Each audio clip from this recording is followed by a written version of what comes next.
Ryan Day delivered some really good news for Buckeye fans regarding Zen Michalski and, frankly, Arvelle Reese.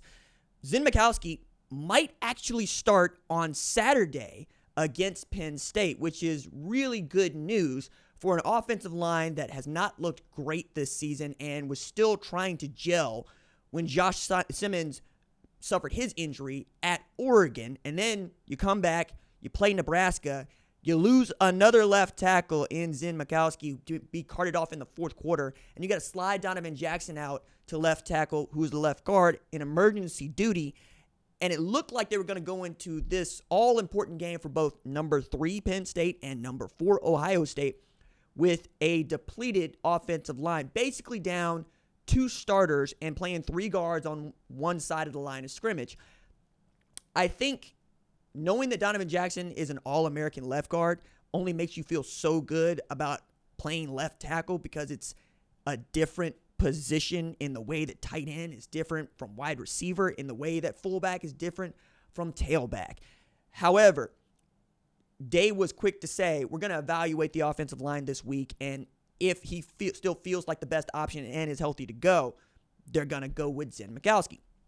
I wasn't particularly impressed with Zen Michalski when he was out there, but I got to tell you, I like that better than I like sliding Donovan Jackson to left guard and maybe moving Tegra Teshabola to right guard and then Severveld over there to right guard if he feels a little bit more comfortable. A dude that's started 2 games, mostly because Donovan Jackson was injured and couldn't play with a hamstring thing going on at left guard. But beside that, you got to be able to run the football against Penn State. Otherwise, it's going to be a low-scoring affair. And that might just be how Ohio State needs to win football games this year, because one of the things that I think has made Ohio State fans uncomfortable is this roster was supposed to be put together to steamroll through its competition. Now, that might be a little bit of hubris on display there, but if we looked at what Penn State has done this season and we compared it to what Ohio State has done this season, you would see why Ohio State is the favorite going into Beaver Stadium on Saturday.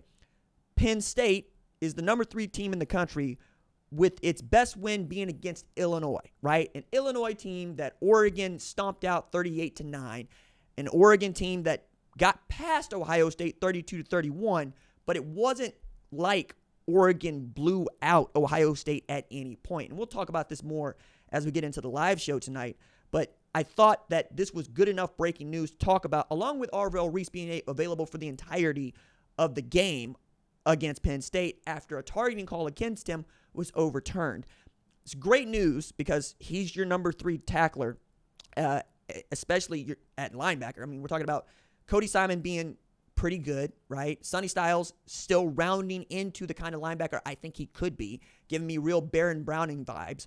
And then we're talking about Arvelle Reese, and the thing that upsets me most is I thought C.J. Hicks was basically going to be doing Cody Simon's job by the time we got to this spot, and that's just not happening. He didn't play against Nebraska, and I think he played like 4 snaps against Oregon. So there's more to figure out on that defense, but as much as it's going to help to have Arvelle Reese back in the lineup and as your basically number 3 linebacker, the problem is really in the secondary, because short of Caleb Downs being Caleb Downs, that secondary has really not lived up to the expectation of being the best in the country. It's not close. And a big part of that has to do with Igbinosun and Burke. So Davison Igbinosun has the most penalties called on him by any defender on that defense. Now, that's not actually that significant because he plays corner, and I would expect a corner to be at the top of everybody's most penalized player list on defense, simply because that guy's much more likely to get a pass interference call, a holding call, or an illegal contact call of some sort, right? Where putting your hands where they're not supposed to go. Face mask penalties don't usually follow those guys around. That's usually an upfront deal, or a guy that is roughing the passer, so forth, so on, at encroachment. They're disciplined on that defensive line, even if they haven't created the kind of havoc that we expect from this all-star recruit defensive line. I thought that Tyleik Williams, JT Tuimoloau, and Jack Sawyer would have more to say about this, and that might be one of the reasons why I'm looking so hard at Burke and Igbinosun. They're out in coverage a little bit more than I thought they would be for longer amounts of time. It's also really difficult to get past. Denzel Burke is getting cooked. I mean, I think it's 8 catches for 178 yards across the last 2 games between Oregon and Nebraska. People are just eating on him downfield. He's given up, I'm going to say 8 yards, not 8 yards. He's given up way more than that. but he's given up a ton of yards, right? And I think he's given up something like 2 TDs during this time too. So if you are Andy Kotelnicki, you're trying to find ways to get your best players matched up on guys like Denzel Burke. So if that means moving Tyler Warren out there, if it means Julian Fleming, if it means Trey Wallace, whatever you got to do, you got to try to get that matchup, because right now there's something in Denzel Burke's game that doesn't allow him to be good past, the hook curl, right? If you take him into the deep water on a dig, on a post, on a go, and you got single coverage, I'm telling whoever's at quarterback, whether it's Drew Aller or Bo Pribula, to just go do that. I think we're going to see somebody take a shot at him. Is Aller good enough to make that shot? I don't know. Is Pribula good enough to make that shot? I don't know. But I do know that if they're able to run the ball on a defensive front seven, it's going to open up for them in man coverage on the back end, because that's just the way that football works, right? So you're going to need both of your corners to play well. Jordan Hancock, I think, has played really well. He's actually peaked right where I thought he would be. I think Jordan Hancock was a great player coming out of North Gwinnett and Georgia, and it was a real boon for him to not go to Clemson or Georgia but go to Ohio State.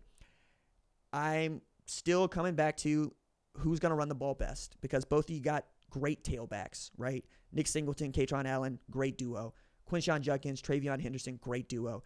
And it feels like both have suffered significant injuries to starters on the offensive line. Right tackle at Penn State, left tackle at Ohio State. But this is why Ohio State is feeling a little bit more pressure. This is the roster that Ryan Day asked for. He got all the guys to return that he wanted. He got all the guys out of the portal that he wanted. The injury excuse is not going to help anybody feel any better about this Ohio State team if they don't go get a win against Penn State, because there's still a road for Penn State to make the playoff. They'll go 11-1 if they take this loss to Ohio State, because there's really not that – there aren't teams left to really challenge them on the schedule, whereas Ohio State, they lose this game, it's hard to make an argument for them to get into the playoff if they don't beat an undefeated Indiana, right? That would do a lot, because they're probably not going to play in the Big Ten championship game, but they would have losses to the number 1 team in the country, the number 3 team in the country, and wherever Indiana would rank, which I would assume would be top 10 by then, if they're undefeated in the country, they would have a win, right? So if you're looking at Ohio State the way that you are looking at a 2-loss, let's say LSU running the table, or a 2-loss Alabama running the table, what are you going to do with that, right? I think you want to be in that conversation if you're Ohio State. And as long as you get into the playoff and you're the Buckeyes, you still got a shot to go make this thing happen. But I want to get out here, talk a little bit about Zen Michalski, talk a little bit about Arvelle Reese, and then we'll see you tonight at the live show.